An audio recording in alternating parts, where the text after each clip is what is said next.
Council claimed to be the keepers of peace, the voice of justice across the stars. But when Earth refused to bow to their demands, that peace shattered overnight. Without warning, alien fleets appeared in our skies, their weapons burning through cities as if humanity's existence was nothing more than an obstacle to be erased. They thought we would beg for mercy. They thought wrong. What followed was not a counterattack. It was a reckoning. Earth's fleets, silent for generations, rose from their hidden shipyards. Weapons designed never to be used lit up the darkness of space. Every strike was calculated, every target chosen with precision. And as the Galactic Council watched their defenses crumble, they realized something too late.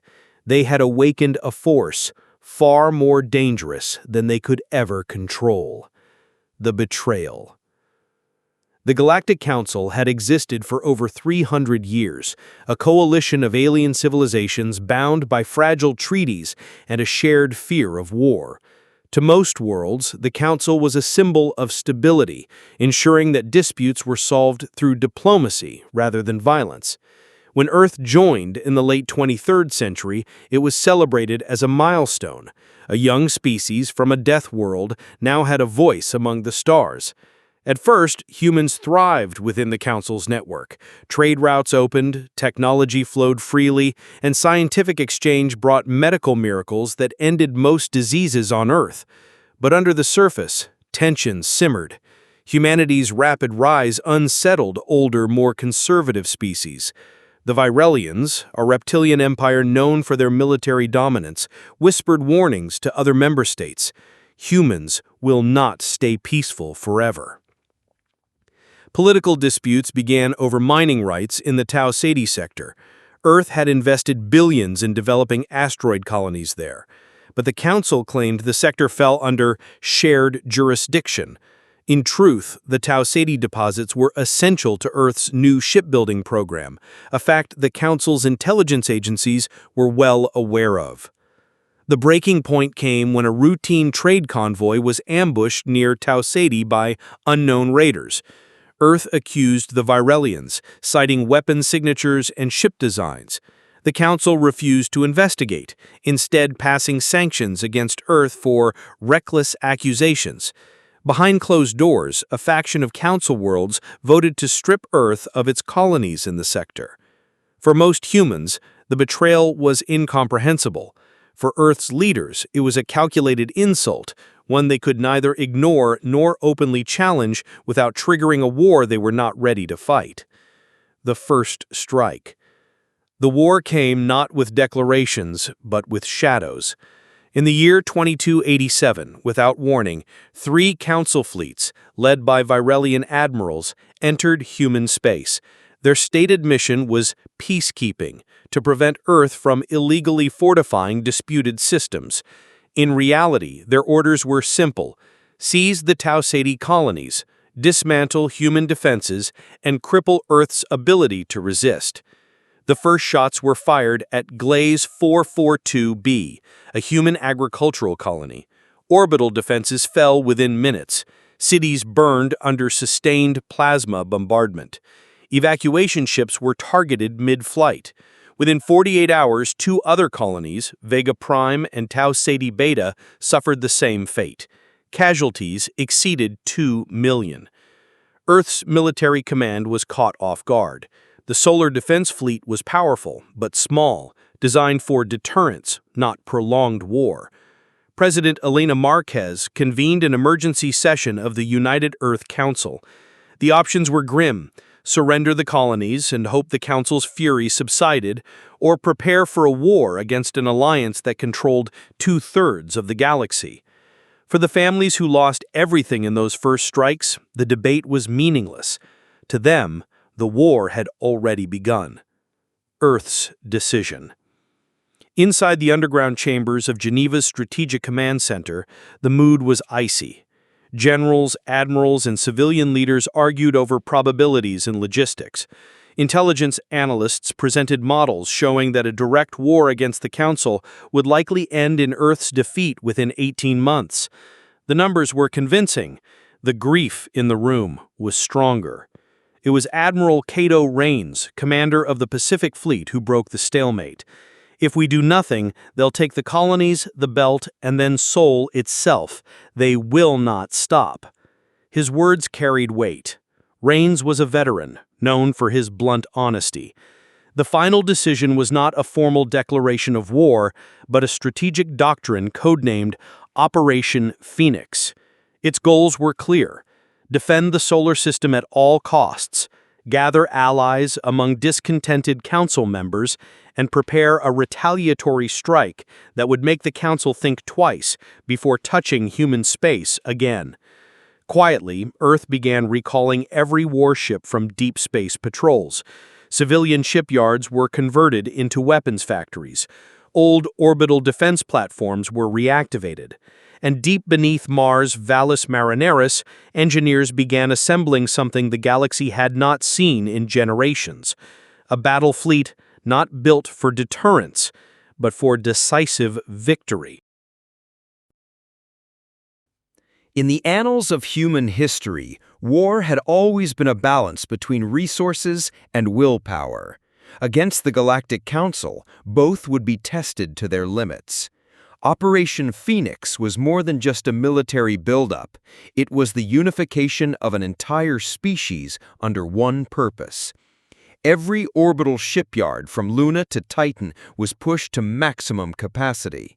Civilian engineers were drafted into the fleet's design bureaus. Retired admirals returned to service. Even the civilian transport sector was nationalized, their jump-capable freighters retrofitted to carry troops and supplies. Earth's economy shifted overnight into a war footing, and for the first time in centuries, every human nation acted as one. The Phoenix Armada was the result, a force unlike anything the galaxy had seen from a so-called young species. At its heart were the Aegis-class dreadnoughts, 2-kilometer-long warships bristling with railgun batteries, plasma lances, and drone swarms capable of overwhelming even the Council's largest battleships. Alongside them sailed stealth frigates designed to vanish from sensors, orbital bombardment cruisers, and carriers loaded with next-generation fighter craft. But technology alone would not be enough.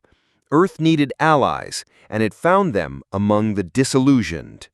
Several mid-tier council worlds, long tired of Varelian dominance, quietly funneled intelligence, fuel, and even prototype weapons to the human fleet. Officially, they denied any involvement. Unofficially, they were betting on the humans to succeed where they themselves could not. The Council's intelligence services detected the buildup, but dismissed it as desperation. To them, humans were still an upstart race, loud, stubborn, but ultimately predictable. They didn't yet understand that they had given humanity something far more dangerous than weapons, a reason to fight without restraint. The counteroffensive. The first human strike came without warning. Rather than attacking the heavily defended Tau Ceti sector, Admiral Raines ordered Operation Dawnfall, a deep space assault on the Varelian supply lines. Using stealth frigates and sensor jamming drones, the Phoenix Armada bypassed border defenses entirely, appearing in the unguarded heart of the Varelian logistics network. Within hours, entire fuel depots and shipyard complexes were reduced to drifting wreckage. Merchant convoys vanished into hyperspace traps. Communications blackouts spread across 3 sectors. The Council, accustomed to slow, formal wars, was stunned by the speed and precision of the attacks. The human strategy was not to conquer territory, but to bleed the Council's war machine dry. Every strike was chosen for maximum logistical impact: destroy the fuel, and fleets can't move; cripple the repair yards, and ships stay broken. In less than 2 months, Varelian fleet readiness dropped by 40%. The Council attempted to respond with overwhelming force, massing fleets to hunt down the Phoenix Armada, but Raines never gave them the chance. The humans struck fast, vanished faster, and reappeared light years away. Council admirals found themselves chasing ghosts and losing ships every time they tried. For the first time in living memory, the Council began to lose control of the narrative.